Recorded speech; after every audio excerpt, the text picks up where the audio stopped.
Hello everyone, you're welcome to the Vibrant English अड्डा। आप देख पा रहे हैं आज हम लोग CBSE क्लास 12th के फ्लेमिंगो टेक्स्ट बुक में से chapter number 7th going to places पढ़ेंगे आज। In this chapter we are having a story about the daydream capacity and the fantasy of the teenagers. For examples, we are having the two characters in the stories. Both are the two teenager girls. एक का नाम Sophie है और दूसरे का नाम जानसी। मैं आपको ज़रा स्टोरी के माइंड मैप के लिए बता दूं। दोनों एक ऐसे परिवार और सोसाइटी से बिलोंग करते हैं जो एक मिडिल क्लास टिपिकल्स और सेक्शन से आते हैं, जहां इकोनॉमिकली वो लोग उतने पावरफुल नहीं हैं कि शायद महंगी चीज़ों को, लग्जरियस लाइफ को शायद अफोर्ड कर पाए। इन दोनों कैरेक्टर में सोफी एक ऐसी कैरेक्टर है जो अपनी कैपेसिटी से बढ़कर बड़े बड़े सपने देखती है। वो ठीक वैसे ही बड़े बड़े सपने देखती है क्योंकि उसे दुनिया लगती है कि मानो जैसे मूवी में जैसा दिखाया जाता है, हर चीज़ उतनी ही आसान है, हर चीज़ उतनी ही लग्जरियस है। That's why Sophie full of hyperbole है, बढ़ा चढ़ाकर हर एक चीज़ को देखती है और अलग ही एक वर्ल्ड ऑफ इमेजिनेशन में रहती है। दूसरी ओर हमारी सेकंड कैरेक्टर जैंसी है, जो वो बहुत प्रैक्टिकल है, ग्राउंडेड है और वो अपने परिवार की और अपने बैकग्राउंड की रियलिटी को अच्छी तरह से जानती है। तो वो प्रैक्टिकल्स रहती है और एज ए गुड फ्रेंड वो सोफी को भी इस चीज़ के लिए वो अर्ज करती है कि उसे भी रियलिटी में रहना चाहिए। खैर, आइए हम स्टोरी की शुरुआत करते हैं।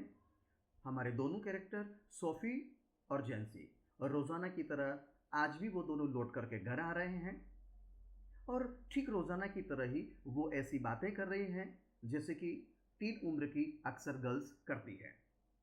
Sophie burst into bold declaration और आज सोफी एक बहुत ही बड़ी बात करती है। वो बताती है कि she will own a boutique one day, कि जिस रास्ते से हम गुजर के जा रहे हैं और यहाँ इस महंगे महंगे शॉपिंग मॉल्स में एक दिन वो भी अपना एक बुटीक खोलेगी। शी इमेजिन्स, वो कल्पना करती है और वो कहती है कि she will become as famous as a Mary Quant. और वो कहती है कि मैं बुटीक ओपन करने से ठीक वैसे ही फेमस हो जाऊंगी जैसा कि एक बार कोई एक फेमस मैरी क्वेंट हुई थी। अब मैं आपको बता दूं ये मैरी क्वेंट है कौन। मैरी क्वेंट एक आयरिश जानी मानी फैशन डिज़ाइनर थी जिसने ज़िंदगी के पहले पड़ाव पर एक अपना बुटीक ओपन किया था और उस बुटीक से वो ओवरनाइट बहुत चर्चा में आ गई थी और फेमस हो गई थी। और उसके बाद उसी के बिहाफ पे उसे कुछ गिनी चुनी मूवी में बतौर एक्ट्रेस काम करने का भी मौका मिला था। तो उसका भी यही मानना है कि जिस तरह से मैरी क्वेंट को एक बुटीक ओपन करने से जो एक लग्जरियस लाइफ जीने का जो मौका मिला था, ठीक वैसा ही सेम मौका उसे भी मिलेगा।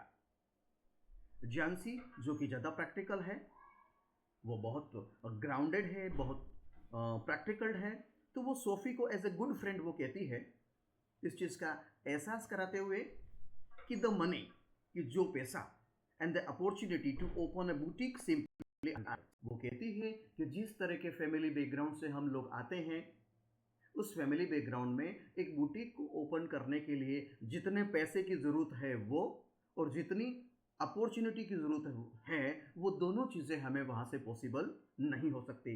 अर्थात बुटीक ओपन करने के लिए जो पैसा चाहिए और घर से जो सपोर्ट चाहिए वो सपोर्ट हमारे परिवारों से हमको बिल्कुल नहीं मिल सकता।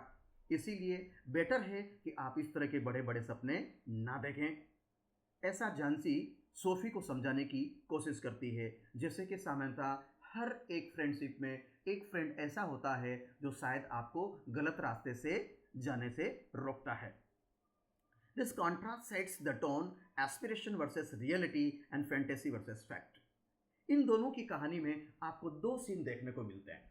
एक और सोफी है जिसमें ज़िंदगी में उसे बहुत सारी एस्पिरेशन हैं, बड़ी हसरतें हैं, उसके बड़े बड़े ड्रीम्स हैं। दूसरी ओर जो जानसी है वो जानती है कि वास्तव में उनकी रियलिटी क्या है और रियलिटी के आधार पे ही उनको अपने सपने देखने चाहिए।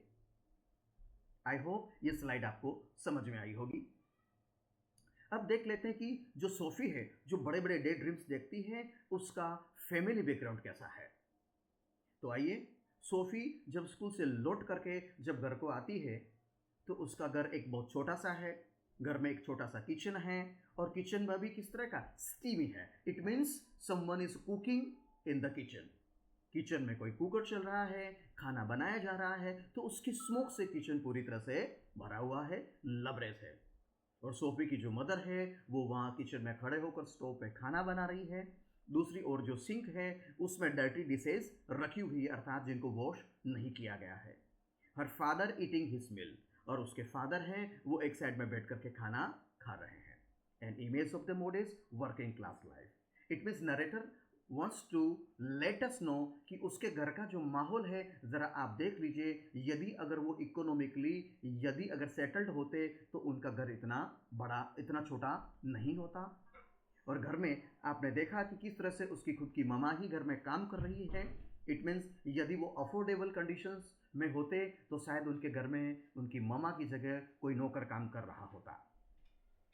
और यदि फादर जो कि खाना खा रहे हैं, उस सीन को अगर आप देखेंगे तो you will come to know कि यदि अगर ये किसी एफोर्डेबल फैमिली से बिलोंग करते, एरिस्टोक्रेटेड फैमिली से बिलोंग करते, तो सभी एक साथ बैठकर किसी डाइनिंग टेबल पे खाना खा रहे होते। यानी इस सीन से हमें यह क्लियर हो जाता है कि उनका फैमिली बैकग्राउंड इतना मजबूत नहीं है कि शायद वो इतने महंगे महंगे शॉपिंग मॉल में एक कोई बड़ी सी बुटीक ओपन कर पाए।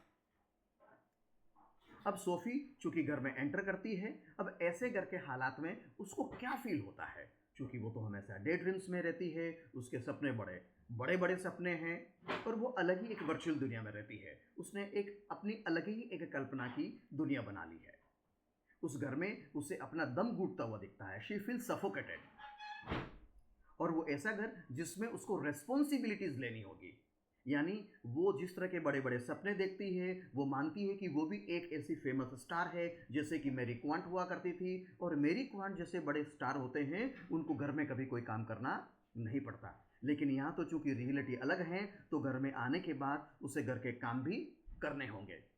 उसकी अपनी खुद की बहुत सारी बड़ी एक्सपेक्टेशन है, बड़े बड़े सपने हैं, और चूंकि वो सपने इस घर में पूरे नहीं हो सकते हैं, इसीलिए ऐसे हालात में उसे बड़ा सफोकेटेड फील होता है। इट मीन्स उसे वहाँ उसका अपना दम घुटता है। The physical settings underscore her internal lodging for escape. यानी घर के हालात को एक तरफ वो देखती है और दूसरी तरफ वो अपने बड़े बड़े सपने को देखती है। तो ऐसे माहौल से वो इस घर को छोड़ करके भाग जाने का मन में अक्सर उसे ख्याल आता है कि उसके जैसे एक फेमस पर्सनालिटी को, जो हूबहू ठीक वैसे ही डिजर्व करती है फेमस को, नेम और फेम को, जैसे कि मैरी क्वेंट करती थी, उसके जैसे कैंडिडेट को इस तरह से एक टिपिकल घर में होना नहीं चाहिए। अब दूसरी ओर उसका एक बड़ा भाई है जिसका नाम गोफ है, और he is apprentice of the mechanic. It means वो मैकेनिक बनने की ट्रेनिंग ले रहा है, and he travels each day to the work. और इस ट्रेनिंग के लिए उसे हमेशा ट्रेवल करके एक जगह से दूसरे जगह जाना पड़ता है।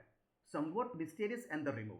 लेकिन फिर भी सोफ़ी को लगता है कि उसकी जो लाइफ है वो फुल ऑफ सीक्रेसी है, अर्थात वो अपने बारे में ज़्यादा बात करना पसंद नहीं करता है। न वो अपने बारे में बात करना पसंद करता है, न अपने काम के बारे में बात करना पसंद करता है। लेकिन सोफ़ी चूंकि एक अलग ही एक रियल वर्ल्ड में रहती है, तो उसे इस चीज़ में भी उसे ये लगता है कि जो उसका भाई है, जो अपने बारे में बात करना पसंद नहीं करता है, अपने काम के बारे में बात करना पसंद नहीं करता है, तो शायद उसकी ज़िंदगी में कुछ तो ऐसा है जो शायद वो अपने घर में अपने आप को शायद कंफर्ट फील नहीं करता हो, या तो उसका ध्यान घर वाले से ज़्यादा कनेक्टेड नहीं होकर के बाहर किसी और के साथ वो ज़्यादा कनेक्टेड फील करता हो।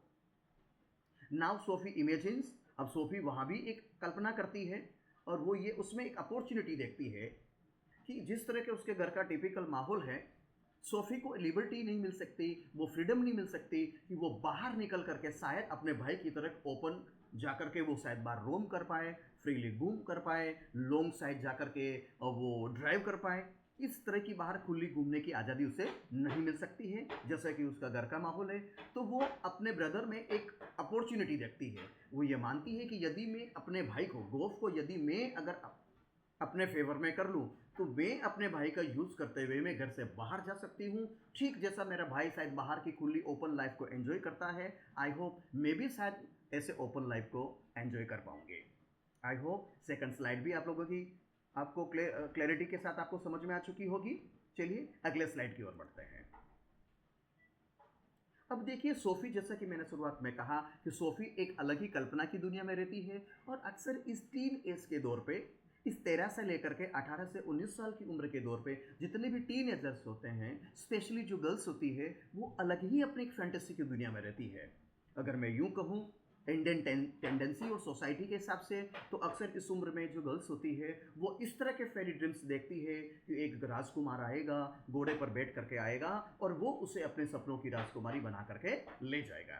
इट मीन्स वो अलग ही लेवल की ड्रीम्स में वाली दुनिया में रहती है। अब वो यहाँ पे क्या ड्रीम करती है, उसकी क्या फैंटेसी है, तो ये अपनी फैंटेसी के बारे में वो अपने भाई गोब के साथ डिस्कशन करती है। वो बताती है अपने भाई गोब को कि she met the famous Irish footballer Danny Casey. Danny Casey जो कि आयरिश फुटबॉल टीम का एक हिस्सा था, एक अच्छा फुटबॉलर था, और वो उसके फैंटेसी में सपने देखती है और वो अपने भाई को बताती है कि किस तरह से वो डैनी केसी से मिली है।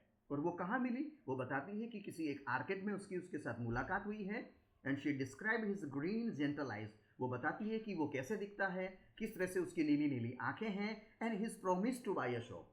न सिर्फ वो उससे मिला, बल्कि उसने उसे प्रोमिस किया कि वो उसको एक शॉप भी परचेस करके देगा जिसमें वो अपनी बुटीक ओपन कर सकती है, her date and with him. और उसने उसको ये भी बताया कि she is dating to Danny Casey, कि वो डैनी केसी को डेट कर रही है और कहाँ हम लोग मिलने वाले हैं। इन सारी चीज़ों के बारे में वो अपने भाई को बताती। हालांकि मैं आपको यहाँ क्लियर कर दूं कि ये सारी के सारी उसकी फैंटेसी है। रियलिटी में ना तो वो ऐसी किसी डैनी केसी को मिली है, ना कभी किसी डैनी केसी ने उसको किसी तरह का कोई कमिटमेंट किया है।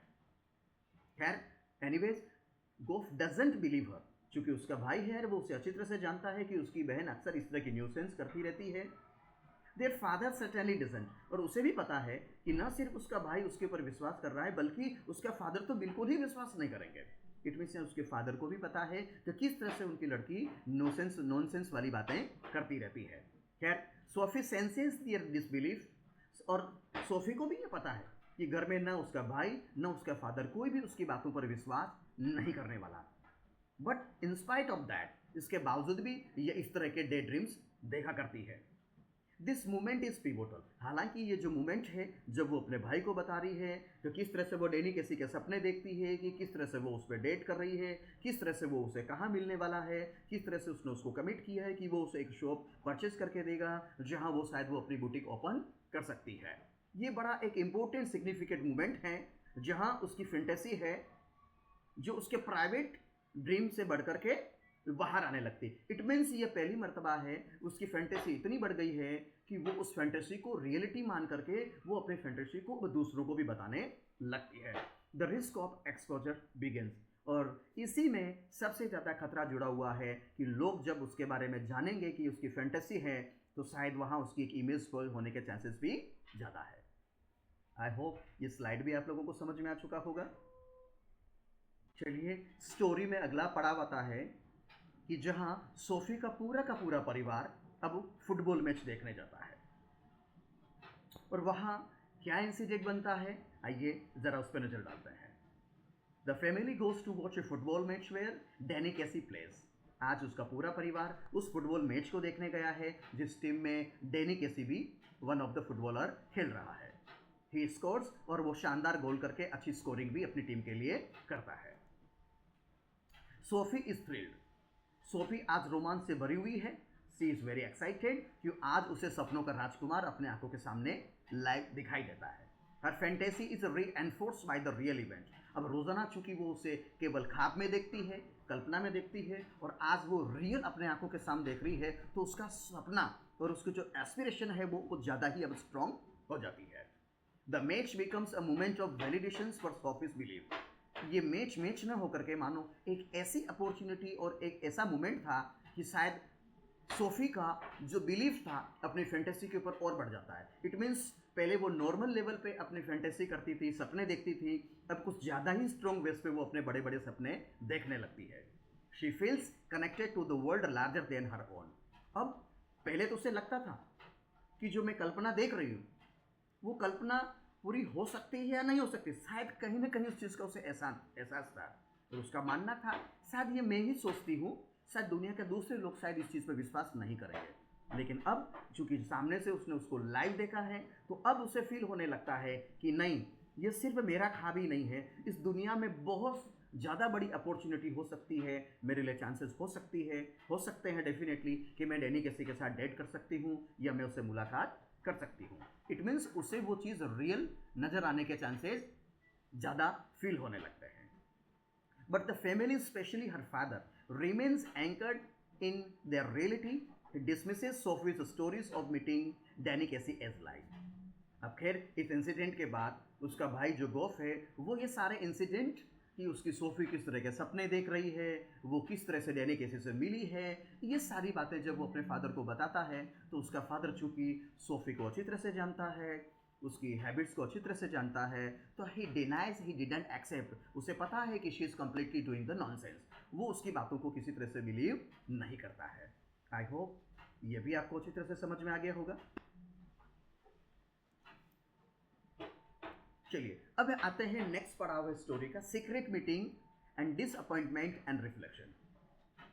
The moment she viewed the Danny Casey in the live match, live देखने के बाद उसका उसके प्रति अट्रैक्शंस और सपने देखने की चाहत कुछ ज़्यादा ही बड़ी हो जाती है और उसे स्ट्रांगली फील होने लगता है कि डेफिनेटली वो सपना नहीं देख रही है, वो एक रियलिटी। हालांकि ड्रीम्स ड्रीम्स होते हैं, सपने सपने होते हैं, और उसके पूरे होने के रियलिटी के चांसेस जिस बैकग्राउंड से वो बिलोंग करती है न के बराबर है। लेकिन फिर भी यहीं उसकी इमेजिनेशन नहीं रुकती। अब वो इतनी इमेजिनेशन और कर लेती है कि डैनी केसी ने उसको कमिट कर दिया है कि वो किसी एक केनाल के साइड में किसी एक पेड़ के नीचे वो उससे मिलने वाला है, क्योंकि वो दोनों डेट कर रहे हैं। और वो ही एज पर उसके ड्रीम वो उस जगह चली जाती है केनाल के पास, जहाँ पे जिस पेड़ के नीचे वो लोग suppose to meat as per her dreams. लेकिन वहाँ पे जाकर के वो घंटों इंतज़ार करती है। बहुत सारा टाइम गुजर जाने के बावजूद भी डैनी केसी वहाँ बिल्कुल नहीं आता। अब फिर लंबे समय तक वेट करने के बाद जब डैनी केसी नहीं आता है, तो अब सोफ़ी को रियलाइज़ होने लगता है कि ये तो उसकी केवल फैंटेसी है और उसने कुछ ज़्यादा ही फैंटेसी कर ली है, क्योंकि रियल इसका कोई बेस तो रियल है नहीं, क्योंकि वास्तव में किसी डैनी केसी से ना वो कभी मिली है, ना उसके साथ वो उसने डेट करने का कमिटमेंट किया है, ना यहाँ उसे मिलने का कमिटमेंट किया है। She senses that she made up of it completely and she disappointed, और उसे पता एहसास हो जाता है कि यह सिर्फ केवल और केवल उसी की कल्पना है, और इस चीज़ को लेकर वह खुद ही अपने आप से निराश हो जाती है। Yet even in the failure of the meeting, हालांकि चूंकि उसके साथ कल्पना के आधार पर भी उसकी मीटिंग नहीं हो पाती है, यानी इतना सब कुछ होने के बावजूद भी, इतना प्रैक्टिकली एक्सपीरियंस करने के बावजूद भी, जहां उसे ये रियलाइज़ हो चुका है कि ये सिर्फ कम्प्लीटली उसकी फैंटेसी है, लेकिन इसके बावजूद भी वो ड्रीम देखना छोड़ती नहीं है। वो अगेन फिर से वही बुटीक खोलने के सपने देखती है और फिर से वापस उसी फैंटेसी में वो अपनी दुनिया में चली जाती है, और यह सिलसिला लगातार चलता रहता है और the story ends. I hope ये स्टोरी का जो ट्रांसलेशंस हैं विद इम्पोर्टेंट की नोट्स आप लोगों को अच्छी तरह से समझ में आया होगा।